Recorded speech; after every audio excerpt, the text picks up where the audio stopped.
Live. Hello, everyone, and welcome to episode 47 of Two Amazon Sellers and a Microphone.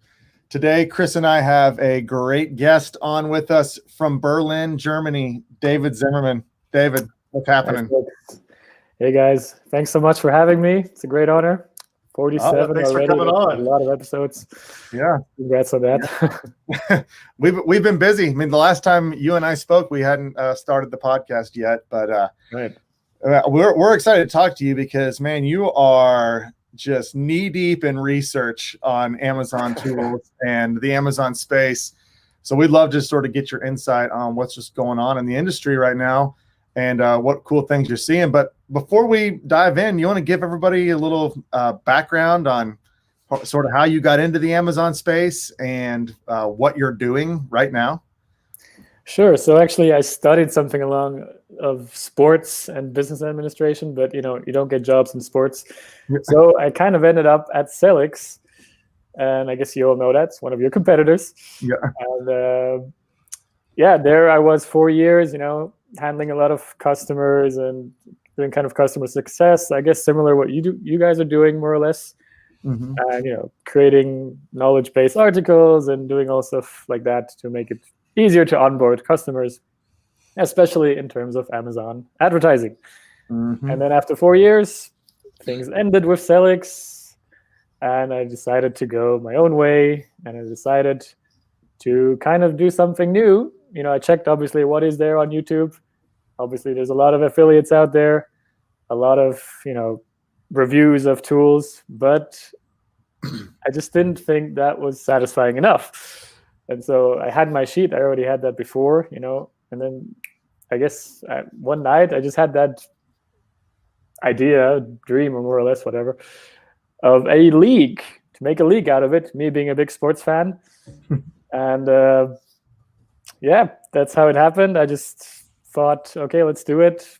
I'm sure one or two people will appreciate it. And a bit more people than that actually reacted to it in some way. Yeah, it turns out a lot of people really benefited from it. Just to give a little backstory, the way that you and I met, David, is you reached out to me because you were getting ready to create this league and you were basically auditing and reviewing all the different PPC tools out there. And then you sent me this spreadsheet, and it was the most extensive review spreadsheet. You were asking for every possible detail about what Sellozo did, and I thought, holy cow, this guy's onto something. And then you had your doubts what my motivation was. Yeah, what's he up to? And then you released the video, and it was the most comprehensive. I mean, you found every software provider out there that was doing PPC automation for Amazon sellers. And not every, apparently, but yeah, almost. Yeah, it was extensive, and I can't imagine the amount of time you spent on it. And then you released it, and like you said, you ranked them based on the tools it had, and it's kind of put everyone into a competitive mindset about trying to move up your rankings. I mean, it was impressive, and it served the Amazon community very well, for sure. Thank you. Yeah, that was my goal. And I think, like I said in the video, a big part of it is also to see who is actually working hard on the tool, who is still improving things. There are certain tools out there, I think, I'm not sure about the PPC space, but like in the profit space, which is another video that's coming up, where there's a lot of tools not really continuing to work on their software. And, we've actually saving what they have and then looking at it in 1 year again and see what's new, you can finally see, what's changed and who's actually still working. So, I'll be very curious for the 2021 video, and curious also, of course, what Sellozo has worked on since then. And we're working on stuff, and we use this sheet as like a way to add more features because there's a ton of data on this sheet. And I'm looking at your YouTube channel now. Of like all the videos you have, that video that you created almost has 6,000 views. And I know when you go to YouTube and you type in Amazon PPC tools, it's like the first thing that shows up on the results. So a ton of people are watching it. We've seen traffic from it. I'm sure other tools are seeing traffic from it. So when you were going through that process, how did you get all the information? How'd you get all the information? Were you going were you watching, were you going through calls with each tool to get all that data? Like what'd that look like?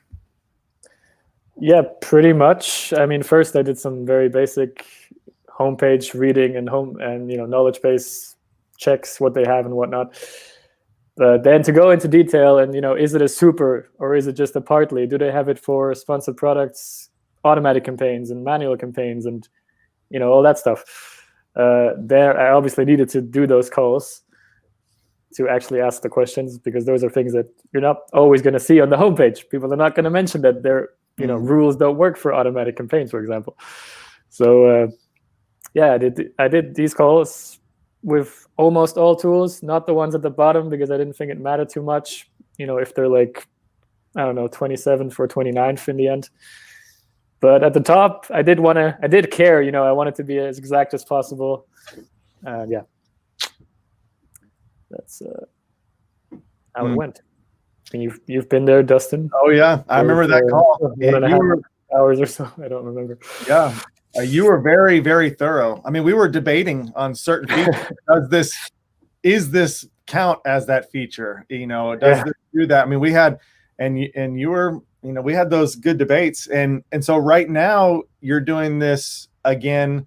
You did it originally for PPC automation tools, and now you're doing it for profit tools. There's a lot of profit tools out there, I'm sure. So, there are. Yeah, and it's interesting to see. It'll be really interesting to see the results of how this comes out, because that's the thing with selling on Amazon is a lot of times the data that you see and the way things are displayed inside Seller Central, you don't get the full picture. It's hard to see, and so utilize can make a huge difference in how you can manage your own business. Definitely. And, Sellozo will actually be, as far as I can tell, one of the few that now will be in both videos. So that's going to be exciting. I can't yet say if you're going to be as good as in the PPC one. And actually, it would be surprising to me, because, I mean, it's difficult for each software to have that focus and to be really good in all those spaces. So, I'll be also curious where Sellozo ends up there. But, it's exciting. There's 30 free profit tools if you're interested. Wow. So not as many as PPC, but yeah. Yeah, we'll definitely get that sheet filled out for you, get it over to you so you can definitely rank us on there. What are some things that you've seen sellers do, or some mistakes that sellers are making when they do their Amazon PPC? There's different types of Amazon PPC. What type of things should sellers avoid when doing PPC? Wow, that's a big question. I mean, there's a lot of things to avoid, really. First and foremost, I did a video about that. Number one mistake, in my opinion, is, not having a campaign structure. Basically, just having one automatic campaign, perhaps, and one manual, and you have absolutely no control over budget. Right? You have all those broad keywords, all those exact keywords, phrase keywords in one manual campaign, and then you try to increase your budget for what's working well, but you're increasing it for everything, all for the research keywords, basically. They're not there to make sales as a first goal. And so that would be the first mistake. I have a whole list of mistakes that I'm kind of going through to make videos about them, actually. Nice. So, I mean, I can talk hours about that, but campaign structure, really number one. And with that, obviously, kind of comes, using harvesting and using tools to harvest those keywords into those campaigns, and making use of that campaign structure. Because if you don't actually make use of having those different kind of match type keywords in different campaigns, you also don't need to do the harvesting, because you basically can just keep your automatic campaign going. But since you do want to make use of it, you also want to, go there, harvest into the right campaigns, increase the budgets for the right campaigns when it's working, and so on. So, yeah.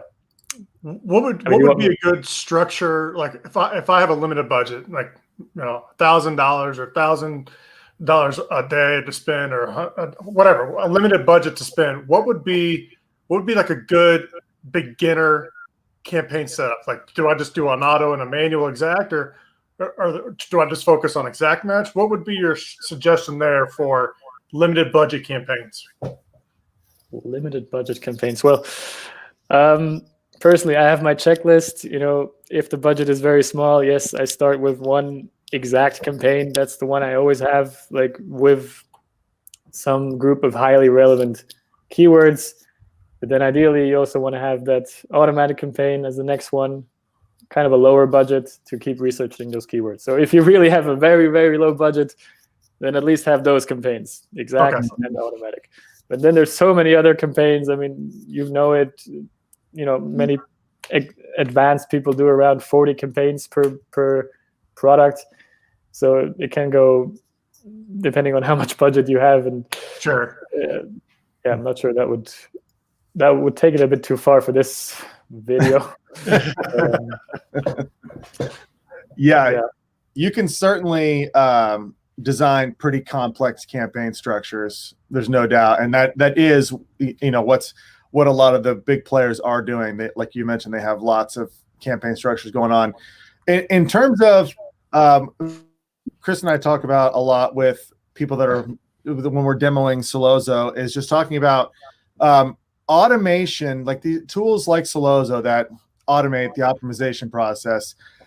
They will do whatever strategy you design. So if you're like trying to be aggressive or you're trying to rank, they'll do that. And I think a lot of times people assume that a tool is just it's the magic button. If you just turn it on, but to use a tool properly, you need to understand what strategy you're trying to implement, and then the tool becomes your best friend. It can help you. It can do all the work, the busy work for you to implement that strategy. What are your thoughts on that? I mean, do you run into that a lot where people are looking for some magic button? And what do you think about that?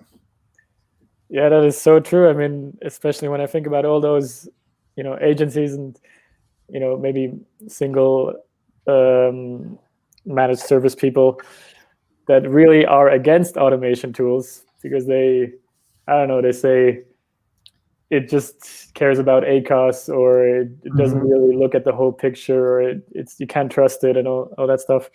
But the thing is, by now, most of these tools are so advanced, you can really set it up the way exactly you want it. There's rules that really only do exactly what you would do otherwise manually anyway. So, wait enough clicks for changes to happen, and care about certain thresholds and minimums and all that. So there's almost no excuse not to make life easier with automation. And nice. Completely agree. And that's how Sellozo is designed. It's designed to automate the strategy that you want to implement, and it will. And and it's hard when you see that people looking for the magic button. They'll come on and they'll say, I want my target ACOS to be 1%. Well, that's not going to happen. I mean, it'll go there. And don't be surprised if your bids go to 1 cent. Exactly. Then yes, you're going to get your ACOS of 1%. But you hit it. You hit your target ACOS of 1%, and you've got no sales. Exactly. Exactly. So that is. I do think that is an issue sometimes with people looking for sort of a magic button. But if you come into using automation with the right mindset, where you're really wanting to just, hey, I can design the strategy and I don't have to daily pull these search term reports and make adjustments, the automation can just be amazing for you. I have yet to hear a good reason not to use an automation tool. So yeah, that's a good point right there. Yeah, there is for sure not really good reason not to do it. So I mean, at least in a minimal way, there's like certain basic rules that you just want to set up. At least, if my ACOS is too high, okay, decrease the bids a little bit. At least, just you don't have to go crazy with the rules, but yeah, you want to have some safety net, and the rules are just great. Exactly. Yeah, we run into that a lot, where people think that we're going to automate their campaigns immediately from day one. It doesn't work that way. There's things you have to set up at the very beginning, and one of those things is like bid adjustments that are going to happen every day, and that's a simple task just to get rid of. Like Dustin and I both done this manually, and we used to do our campaigns manually, and it took forever. It took hours. I would kill myself if I would go back to doing that stuff manually again for my clients. Yeah. It seems like that's the way this is going. Like the Amazon PPC space is having some sort of like automation tool. Sellers are getting aware of it. They're using tools like Sellozo and other tools out there that are that you reviewed. So it's nice to see that came around, because back in the day when we were starting, Dustin, they didn't have tools like this, did they? No. Yeah, I mean, even bulk operations, that of course takes a bit of work out of it, but still, that's a lot of manual work as well. So I really don't see any good reason not to use it. So up next for you right now, your focus is on reviewing profit tools. Exactly. So what are you seeing in that space, in the profit tool space? Are you seeing just a lot of growth in these tools and what they're doing, and just talk about what does a profit tool do for a seller? Yeah, that's an interesting question. I mean, it's going to be the first video for profit, so there again, I cannot yet say which tool is actually working. That's the thing that's really most interesting to me. Mm-hmm. I'll be able to say that in 2 years, right, when we see the difference. But as far as I can tell, and looking at the home pages, and I've had a look at them obviously throughout the years, I think a lot of them still look exactly the same. So I am expecting there to be less development. And I think all tools, or many tools, are really going towards that advertising space, because that's just, they see that's the biggest movement. Amazon is working tremendously there. And in profit, there's not that much you can do anyway. You can all the features that I have in there in that sheet, but after that, there's not much. What are you going to do after that? In advertising, Amazon keeps on giving new types of advertising coming out seemingly every 2 weeks. So we'll see. Well, I do think that profit tools are important, because Chris and I talked to a lot of sellers where they're not even aware that their product is unprofitable. Right? Because there's so many fees, costs. I mean, when you're doing things like I'm right now in the midst of, I'm launching a new product. I've got coupons out there. I've got discounts all over the place. You've got giveaways and all this different stuff that you're doing to actually figure out where your profitability lies, especially at that product level, let alone your full account. Take some digging into, and profit tools can make that. I mean, I use obviously Sellozo. I can get a quick look inside Sellozo and see the profitability, the exact true profit margin of that product for a certain time frame. And that makes all the difference in the world. Yeah, absolutely. I mean, also from a PPC guy perspective, that's why I'm also doing the research. I mean, I'm always doing the research for myself as well, basically to make life easier for me as a guy that manages PPC for people. For profit, I'm looking for things like, does it show me the break-even ACOS, for example, or that's kind of more advanced, but do I see things like customer lifetime value? Because obviously that could go also into the ACOS calculation, if it's not just the sale that I look at per product, per sold unit, but all the other units that come after that. That will, if I know that, I can obviously bid a lot higher on my keywords, because there's just more revenue to come afterwards. So things like that, I would also hope from a profit tool. But at the very least, at least tell me, am I profitable with all those things, with the ads, and let me know if I can basically spend more on my ads without doing losses.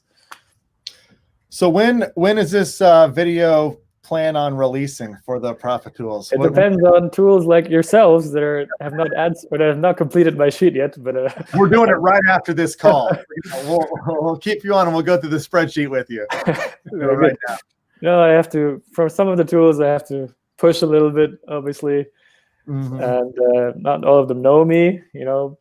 So some of them are suspect. I still have to explain to them, no, it's going to be neutral. I'm not a competitor. I'm not like I don't know, spying on you just for somebody. But yeah. Well, that's a good point that you bring up, because we talked about this right at the beginning when we first met. Is you're adamant on being a neutral. Just you want to look at everything and give an honest review of all the platforms out there, and that's a huge benefit to the Amazon community. I would hope so. Yes, that's my big goal, to kind of be perceived as that as well in the scene, I guess. And yeah, I just, I do it for myself, like I said, and then why not also get some publicity out of it as well.